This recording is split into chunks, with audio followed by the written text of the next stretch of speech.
Here's a little supplemental video when you're in the back of the building where I have a private entrance and some tile on the floor. I really don't know whether the whole floor in the building is going to be tile or whether it's going to be carpet or what, but I do want it to be blue to go with the white. But when you open up the back door, you have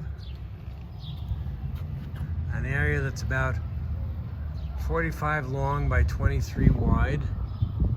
and it's grassy now, but it's going to be gravel, and there's going to be a carport and a storage shed. My neighbor, the True Value hardware store, has a big storage building in the back, and I have access through my space by driving across the corner of their space because of these electrical machines